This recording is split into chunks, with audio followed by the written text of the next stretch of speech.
अस्सलाम वालेकुम व रहमतुल्लाहि व बरकातहू।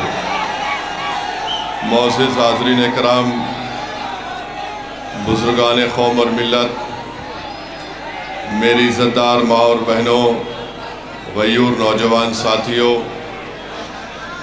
शहनशीन पर तशरीफ़ फरमा जनाब दीनू चौधरी साहब, क़िबला मोहम्मद रज़ा ज़ैदी साहब जो इमाम जुमा हैं शिया मस्जिद के, सलीम सैफ़ी साहब टावर वाले, सलीम सैफ़ी कैंची वाले, अब्दुल करीम चच्चा साहब, हाजी वहीद कुरैशी साहब, नसीम चौधरी साहब, शौकीन प्रधान जी, फ़हीम कुरैशी, इकराम सैफ़ी नेताजी, इमरान सैफ़ी, तौहीद सैफ़ी, रहीमुद्दीन सैफ़ी, गुलजार सैफ़ी, हसीन सैफ़ी, जुनैद सलाम साहब, सोहेल सिद्दीकी, ज़ियाउद्दीन सैफ़ी साहब, सोनू सैफ़ी साहब, आरिफ मलिक साहब, वसीम अंसारी साहब, डॉक्टर रियाज सैफ़ी साहब, शावेद सैफ़ी साहब, हाजी अनीस सैफ़ी साहब, अब्दुल्ला कुरैशी साहब, हाजी सलीम सिद्दीकी साहब, सगीर सिद्दीकी साहब, हाजी रियाजुद्दीन सैफ़ी साहब, सलाहुद्दीन सैफ़ी साहब, समीरुद्दीन सैफ़ी साहब, इकराम सैफ़ी साहब, अब्दुल करीम साहब, जनाब शोएब जामाई साहब, दिल्ली प्रदेश के मजलिस इत्तेहादुल मुस्लिमीन के सदर जनाब शौकत अली साहब, उत्तर प्रदेश के मजलिस इत्तेहादुल मुस्लिमीन के सदर शादाब साहब, सैयद अतीक़ साहब जो मुंबई से तशरीफ़ लाए हैं, महाराष्ट्र के मजलिस इत्तेहादुल मुस्लिमीन के जनरल सेक्रेटरी सईद साहब, फ़खरुद्दीन अंसारी साहब, मोहतरम अज़ीज़ान मिल्लत, मैं आप तमाम का शुक्रगुज़ार हूँ कि आपने अपना कीमती वक्त निकाल कर आज जनाब ताहिर हुसैन साहब के इस इंतखाबी जलसे और रैली में आपने शिरकत की। मेरे अज़ीज़ दोस्तों और बुज़ुर्गों, आज दोपहर के वक्त मुझे आना था, पैदल दौरा पदयात्रा करना था, मगर किसी वजह की बुनियाद से मैं यहाँ पर देर से पहुँचा।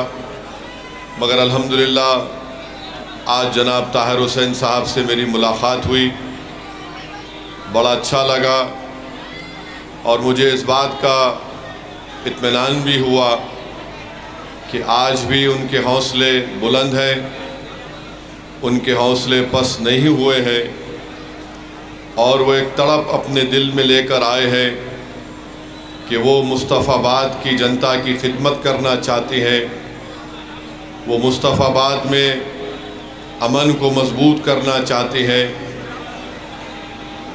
और इतने लंबे अरसे के बाद ताहिर हुसैन साहब 5 साल के लंबे अरसे के बाद आपके दरमियान में मुस्तफ़ाबाद के गयूर बुज़ुर्गों के दरमियान में आए हैं, अपने घर को गए हैं और मुझे यकीन है कि आप लोग एक मज़लूम का साथ देंगे।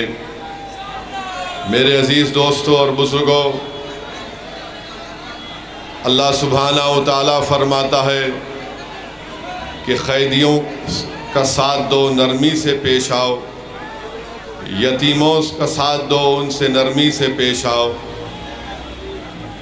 मेरे अज़ीज़ दोस्तों और बुज़ुर्गों, आज मैं आपसे ये गुजारिश करने आया हूँ कि एक शख्स 5 साल से जेल में है और मुझे यकीन है कि अल्लाह उनसे इंसाफ करेगा। मुझे यकीन है कि अदालत उनसे इंसाफ करेगी मगर मेरे अज़ीज़ दोस्तों और बुज़ुर्गों, मेरी आप तमाम से गुजारिश है कि आपको भी अपने वोट से ताहिर हुसैन को इंसाफ दिलाना है। अगर आप मुत्तहदा अपने वोट का इस्तेमाल करेंगे तो यकीनन ताहिर हुसैन से इंसाफ होगा। वरना याद रखिए, अगर कोई ये समझ रहा है कि ताहिर हुसैन 5 साल के बाद जेल से निकला है और मुखालिफीन ताहिर हुसैन ये कह रहे हैं कि ताहिर हुसैन के पास जितनी दौलत हमारे पास है उसके पास नहीं है, मुखालिफीन जो ताहिर हुसैन की कामयाबी को रोकने के लिए ये बात कह रहे हैं, तो मैं आपको ये पैगाम देना चाहता हूँ कि अगर आज ताहिर हुसैन नहीं जीतेगा तो कल कोई नौजवान अपना सीना तान कर आगे आकर आपकी इज़्ज़तों की हिफाजत नहीं कर पाएगा। ताहिर हुसैन जेल में इसलिए है क्योंकि उसने उन तमाम ताकतों के मंसूबों पर पानी फेर दिया जो अमन के दुश्मन थे, और ताहिर हुसैन उस नाजुक वक्त में अपनी जान की परवाह किए बगैर, अपने परिवार की परवाह किए बगैर, अपने ज़ईफ़ बाप, अपनी बीवी की परवाह किए बगैर वो आपके लिए आगे बढ़कर अपने आप को पेश किया। तो मेरे अज़ीज़ दोस्तों और बुज़ुर्गों, ये इलेक्शन तो सिर्फ 3-4 दिन में ख़त्म हो जाएगा, मगर याद रखिए उन लोगों को कामयाब होने मत दीजिए जो मंसूबे बनाते हैं आपको तबाह व बर्बाद करने के लिए। आप उस पार्टी को अपना वोट मत दीजिए जिसने अपने ही पार्टी के एक शख्स पर जब जेल में डाला गया तो उससे अपना गिरेबान छुड़ा दिया। आप उस पार्टी के उम्मीदवार को वोट मत दीजिए जो ताहिर हुसैन को दंगाई कहती हैं, जो शिफा को दंगाई कहती हैं और ये कहती हैं कि इनको वोट मत दो क्योंकि ये जेल से आए हैं। मेरे अजीज़ दोस्तों, मेरी इज़्ज़तदार माँ और बहनों, ताहिर हुसैन जेल में ज़रूर गए हैं, मगर क्या केजरीवाल शराब के मामले में जेल को नहीं गए? क्या केजरीवाल पर ताहिर हुसैन की तरह भी संगीन फौजदारी के दफात लगाए गए? कैसे 6 महीने के अंदर केजरीवाल को बेल हो गई? जो शराब की पॉलिसी में जेल को गया और 6 महीने जेल में रहता है तो मुख्यमंत्री भी है। सिसोदिया 15 महीने जेल में है और यही सिसोदिया की विधानसभा में तबलीगी जमात का मरकज़ है। मैं मुस्तफ़ाबाद की जनता को, ओखला की आवाम को और दिल्ली की आवाम को बताना चाह रहा हूँ, यही आम आदमी पार्टी की सरकार ने जब कोविड के वक्त एक झूठा इल्ज़ाम तबलीगी जमात पर लगाया तो इसी केजरीवाल की सरकार ने तबलीगी जमात के खिलाफ एक FIR रजिस्टर करवाया था। मैं याद दिलाना चाहता हूं, जब पूरा देश और दिल्ली कोविड में हर कोई परेशान था तो यही केजरीवाल की सरकार हर रात में एक फिगर देती थी कि इतने दिल्ली में इतने लोगों को कोविड पॉजिटिव हुआ, इतने अस्पताल में गए, उस लिस्ट के नीचे लिखा जाता था मरकज़ में इतने लोग कोविड की वजह से उनको शिकार हो गए। ये आपको फैसला करना है, ख़ास तौर से मुस्तफ़ाबाद ओखला की आवाम को, कि जिस आम आदमी पार्टी ने तबलीगी जमात के ऊपर FIR दर्ज करा के पूरे देश में मुसलमानों के खिलाफ एक झूठा प्रोपेगेंडा मुहैया किया कि इन दाढ़ी वाले और इन टोपी पहनने वालों की वजह से कोविड देश में फैला है, जो बाद में अदालत ने कहा है कि सरासर झूठ है, मगर ये केजरीवाल की सरकार थी। जब 5 तारीख को डालने जाएंगे तो याद रखो, जिसने तुम्हारे खिलाफ नफरत की दीवार और आंधी को खड़ा किया, क्या तुम उसको वोट दोगे? जो इल्जाम झूठा साबित हुआ। मैं जानता हूं कितना जुल्म हुआ, मैं जानता हूं कि कितने लोग मरकज में फंसे हुए थे। मेरे ही हैदराबाद से कई लोग यहाँ पर फंसे हुए थे। किस तरह से उनको अज़ियतें दी गई, किस तरह से उनको परेशान किया गया। उनके साथ उनके घर वाले थे, उनकी बेटी और बीवी थी।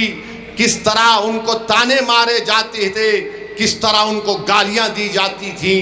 कहाँ था ये केजरीवाल जो आज अपने आप को कहता है कि मैं बड़ा सेक्युलर हूँ। मेरे अजीज दोस्तों और बुजुर्गों, इन बात को याद रखिए कि इस शख्स और उसकी पार्टी और हुकूमत की तरफ से पूरे मुल्क में अगर सबसे पहले इल्जाम किसी ने लगाया तो इस केजरीवाल ने FIR दर्ज करवाया। मगर यही दिल्ली की सड़कों पर जब एहतजाज होता था, गालियां दी जाती थीं, इल्जामात लगाए जाते थे, तो क्या केजरीवाल की सरकार ने कोई FIR दर्ज किया? नहीं किया। तो मेरे अजीज दोस्तों और बुजुर्गों, मैं आपको ये भी बताना चाहता हूं कि आज 30 जनवरी है। आज ही के दिन गांधी को गोली मारकर हलाक कर दिया गया था। गांधी को क्यों मारा गया था? क्योंकि गांधी भूख हड़ताल पर बैठे थे। उस वक्त मुसलमानों पर जुल्म हो रहा था। कुतुबुद्दीन बख्तियार काकी रहमतुल्लाह अलैह की दरगाह को नुकसान पहुंचाया गया था। गांधी वहां पर पहुंचकर उसका तामीरी काम शुरू कराते हैं। गांधी मुसलमानों पर जुल्म को बंद कराने के लिए, सच्चाई के लिए गांधी ने भूख हड़ताल की थी। तो गोडसे आकर गांधी के सीने में गोली मार देता है। मैं बड़ी इज्जत के साथ कह रहा हूं कि गांधी के मारने की साजिश में जस्टिस कपूर कमीशन की रिपोर्ट ने एक शख्स का नाम लिखा था। आज प्रधानमंत्री उस कॉन्स्पिरेटर के नाम से दिल्ली यूनिवर्सिटी बनाना चाहते हैं। बताओ वो प्रधानमंत्री, आज आप गांधी के पास तो जाते हैं, समाधि के पास, मगर क्या कपूर कमीशन में कॉन्स्पिरेसी का नाम जिसका लिया गया था, कौन जस्टिस कपूर कमीशन की रिपोर्ट में क्या कहा गया था? मैं तो कहूंगा अगर वजीर आजम मोदी सच्चाई को जानते और मानते हैं तो हिंदुस्तान का सबसे पहला टेररिस्ट, इस आजाद हिंदुस्तान का सबसे बड़ा कोई टेररिस्ट था तो उसका नाम गोडसे था। इसीलिए मैं मोदी से मुतालबा करता हूं कि 30 जनवरी को एंटी टेररिज्म डे डिक्लेयर कर देना चाहिए, क्योंकि आजाद भारत में उस शख्स ने गांधी को गोली मारी थी, एक ज़ईफ आदमी को गोडसे ने गोली मारी थी। रिकॉर्ड उठाकर देख लो, एक बीजेपी के MP ने कहा था मैं गोडसे को मानने वाला हूं। बताओ मोदी जी, आपके पार्टी में ऐसे लोग भी हैं जो गोडसे के भक्त हैं। मेरे अजीज दोस्तों और बुजुर्गों, एक और अहम बात मैं आपके सामने रखना चाहता हूं। मुस्तफाबाद की बाज गली कूचों में, आपके इलाकों में मुझे फिरने का मौका मिला। मुझे आज तक समझ में नहीं आया कि इस इलाके में लोग इंसान बसते हैं, मगर यहाँ पर मोहरियों का पानी बहता है, यहाँ पर कचरे के अंबार हैं, यहाँ पर गंदगी की सफाई का कोई इंतजाम नहीं है और पीने का पानी दस्तयाब नहीं है। तो मोदी और केजरीवाल एक नूरा कुश्ती लड़ रहे हैं। मोदी और केजरीवाल ये एक सिक्के के दो रुख हैं। भारत में अगर झूठों का कंपटीशन होगा तो कौन फाइनल में आएगा? दो लोग जरूर फाइनल में आएंगे, एक मोदी और दूसरा केजरीवाल। ये कहता है कि पानी में जहर है, मोदी कहते नहीं है। अरे पानी तुम नहीं पिलाते और तुम जहर उगल रहे हो नफरत की फिजाओं में इजाफा करके। अरे पानी तुम नहीं देना चाहते केजरीवाल, तुम प्यासा रखकर मारना चाहते हो। पानी तुमने कहा मैं पानी फ्री में दूंगा। मैं केजरीवाल से पूछना चाहता हूं कि तुम्हारे बजट में तुमने 850 करोड़ रुपये खर्चा किए, किसके लिए? फ्री पानी। कितना पानी?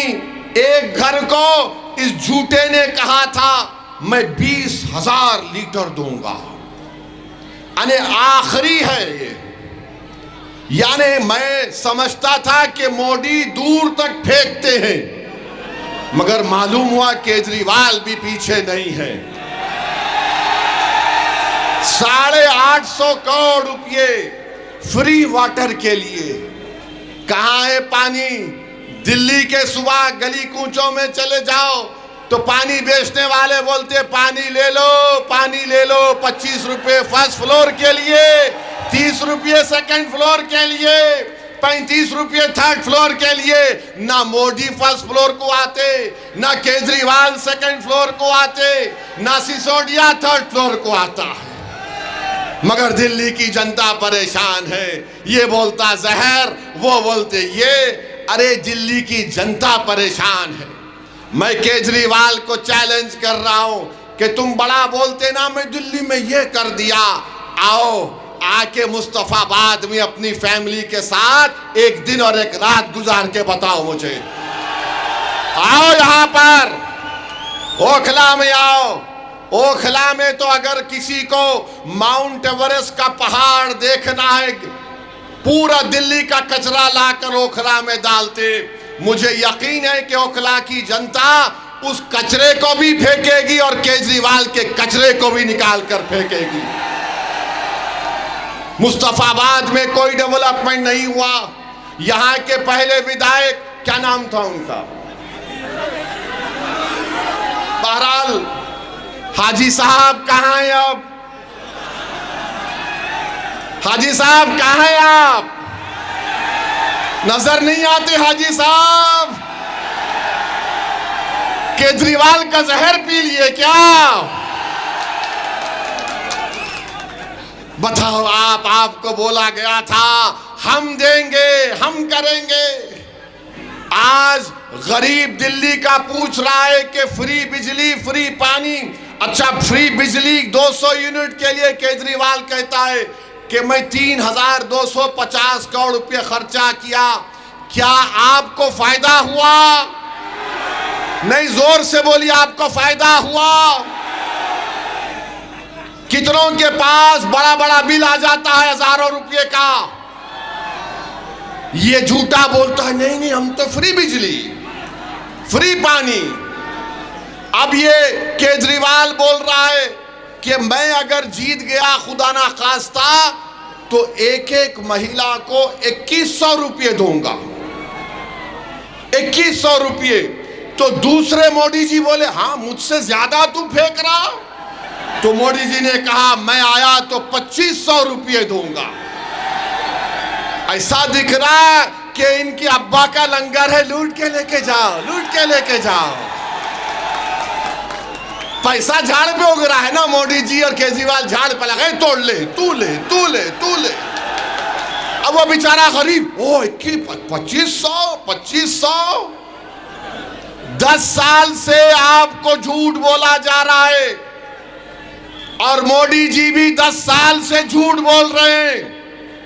वो 15 लाख अकाउंट में नहीं आए, वो 2 करोड़ नौकरियां नहीं आई।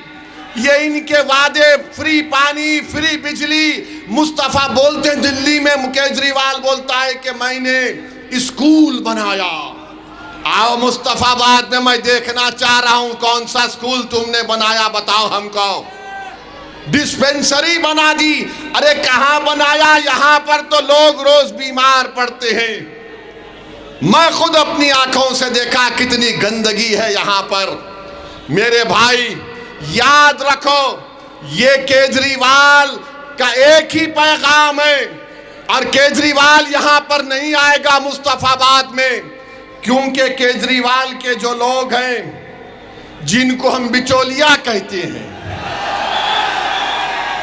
जिनको बेचवान कहते हैं, ये कहेंगे कि पप्पा जी आप मत आइए, डैडी आप मत आइए, हम मुस्तफाबाद की जनता को बीजेपी का डर दिखा देंगे, ये गंदगी को भी भूल जाएंगे, पीने के पानी को भी भूल जाएंगे और आपको वोट दे देंगे। अरे बिचौलियों और केजरीवाल के चमचों, अब एक ताकत उभरी है मजलिस ताहिर हुसैन के नाम से। तुमको देखना हम दिखाएंगे यहां पर अब क्या होगा इंशाअल्लाह ताला। बताइए आप डर डर कर, अगर आप एक सवाल का जवाब दीजिए। आप एक शहरी हैं भारत के, दिल्ली के शहरी हैं। जो शहरी होता है, सिटीजन होता है, उसके राइट्स होते हैं। वोटर होता है तो खाली वोट दे के चले जाता, मुझे कोई फर्क नहीं पड़ता, मैं गंदगी को भी कबूल कर लूंगा, पानी नहीं मिलेगा तो भी कबूल कर लूंगा, घर में बच्चे बीमार पड़े तो कबूल कर लूंगा, कोई 5 साल जेल में सड़ता रहे उसको कबूल कर लूंगा। फैसला आपको 5 तारीख के दिन करना है कि क्या आप वोटर हैं या सिटीजन हैं, आप वोटर हैं या शहरी हैं, बताइए हमको। अगर आप शहरी हैं तो 5 तारीख के दिन आप ना मोदी को वोट देंगे ना केजरीवाल को वोट देंगे। अगर आप वोटर हैं तो फिर जिसको चाहे वोट दे दो, कोई तब्दीली नहीं आएगी। तब्दीली लाना पड़ेगा मेरे भाई, तब्दीली लाना पड़ेगा। याद रखिए, अगर आप सिर्फ वोट डालते रहेंगे तो ये लोग ये समझेंगे इनका डर दिखाओ, उनका डर दिखाओ। अब ये आम आदमी पार्टी के लोग बोल रहे हैं नहीं, अगर ताहिर हुसैन के लड़ने से वोट डिवाइड होगा। हाजी साहब को जब वोट डाले डिवाइड नहीं हुआ, यानी तुम आकर हमको बर्बाद कर दोगे, तुम हमारे बच्चों को उनकी बाप की शफकत से महरूम करके जेल में डाल दोगे। और मुझे एक बात समझ में अब तक नहीं आई कि केजरीवाल को बेल हो गई, सिसोदिया को हो गई, जैन को हो गई, वो ओखला के विधायक को हो गई, ताहिर हुसैन और शिफा को बेल क्यों नहीं होती? सोचो आप सोचो इस बात को। ये फैसला आपको करना है मेरे अजीज दोस्तों और बुजुर्गों। 5 तारीख के दिन मजलूम का साथ देना है, जालिम का साथ नहीं देना है। याद रखो, अगर तुम वक्त के फिरौनों को कमजोर करना चाहते हो तो सिर्फ फिरौन की नफरत से कुछ नहीं होगा, मूसा का साथ देना पड़ेगा। अगर तुम यजीद से नफरत करते हो तो सिर्फ जबान से नफरत का इजहार नहीं, करबला के रेगजारों से आवाज आ रही है। यकीनन सुबह क़यामत तक यजीद से नफरत की जाएगी, मगर नफरत से यजीदियों का खात्मा नहीं होता। हुसैन के लश्कर के परचम को उठाओगे तो यजीदियत का खात्मा होगा। तो मेरे अजीज दोस्तों और बुजुर्गों, सच्चाई का साथ दो, डर कर ताहिर हुसैन का साथ मत दो, एक उम्मीद पर ताहिर हुसैन का साथ दो मेरे भाई, एक उम्मीद पर साथ दो। देखो किस तरीके से क्या क्या नहीं कर दिया जा रहा है। आज वक्फ का कानून मोदी बनाने जा रहा है, और अगर वो खुदा ना खास्ता कानून बनेगा तो ना मस्जिद बचेगी, ना शुरखाने बचेंगे, ना दरगाह बचेगी, ना खानखा बचेगा, ना कब्रस्तान बचेगा। मेरे अजीज दोस्तों और बुजुर्गों, जो केजरीवाल नाम लेने से डरता है तुम्हारा, क्यों आप उसको अपना देंगे? ये लोग अगर डर रहे हैं क्या हो जाएगा, अरे मैं नहीं लड़ा तो दिल्ली के लोकसभा के इलेक्शन में पूरे सीट पर बीजेपी जीत गई। जो आज मुझ पर इल्जाम लगा रहे हैं, मुझे तुम्हारे इल्जामात की कोई फिक्र नहीं है। मुझे मालूम कि जब तक अल्लाह मुझे जिंदा रखेगा तुम मुझे गाली ही दोगे, तुम मुझ पर इल्जाम लगाओगे, मगर एक बात का जवाब दो, मैं नहीं लड़ता तब भी मोदी जीत जाता है। चंडीगढ़ में आज मेयर का इलेक्शन हुआ, चंडीगढ़ में केजरीवाल और कांग्रेस दोनों मिलकर वोट डाले तब भी बीजेपी जीत गई। बताओ क्या सदुद्दीन ओवैसी लड़ा था वहां पर?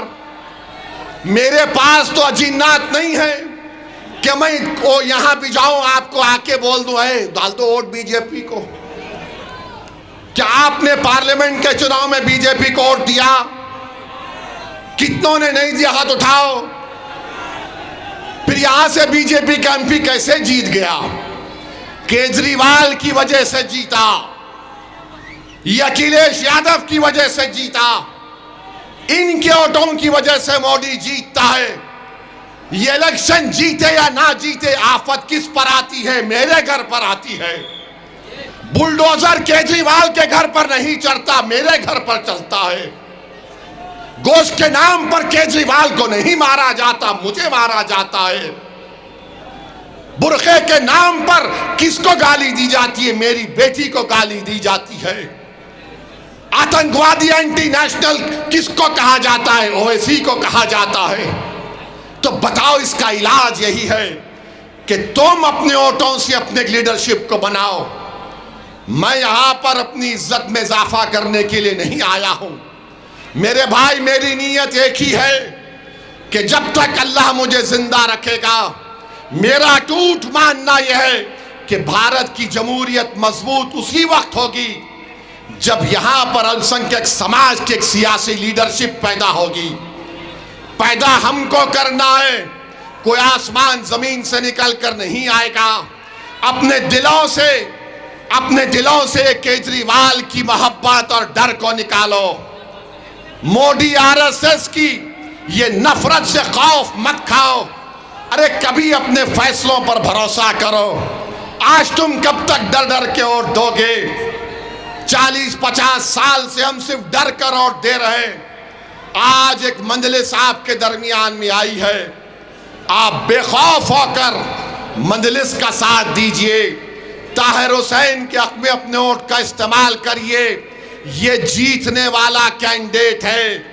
अगर आप वोट का सही इस्तेमाल करेंगे, ताहिर हुसैन की कामयाबी होगी। आज मुझे बड़ी तकलीफ भी हुई कि हमारा ताहिर जेल से निकल कर तो आया है पेरोल बेल पर, मगर इतनी पुलिस उनके अतराफ में है। मेरे भाई, इज्जत भी इंसान की बहुत बड़ी चीज होती है। भारत के संविधान में डिग्निटी एक फंडामेंटल राइट है। बताओ क्या हो जाएगा अगर आज तुम बेदार नहीं होगे? नौजवानों, बुजुर्गों, मेरी इज्जतदार माँ और बहनों, एक मर्तबा अपने दिल की बात सुनो। दिमाग से तुम सवाल करोगे तो दिमाग तुमको कंफ्यूज कर देगा। अपने दिल पर हाथ रखकर सोचो कि अगर मैंने वोट ताहिर और मंजलिस के लिए इस्तेमाल किया तो दिल्ली की विधानसभा में किसकी आवाज जाएगी?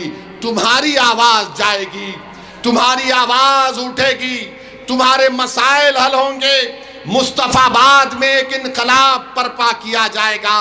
अरे दिल्ली की 70 सीट में से हम 2 सीट लड़ रहे हैं तो मोदी और केजरीवाल के पेट में दर्द शुरू हो चुका है। सबके पेट में दर्द शुरू हो चुका है।